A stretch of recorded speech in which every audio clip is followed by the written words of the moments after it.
ذلیل ہے۔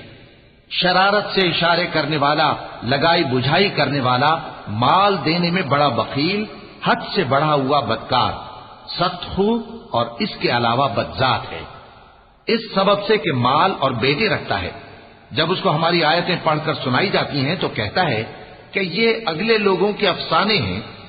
ہم ان قریب اس کی اونچی ناک پر داغ لگائیں گے۔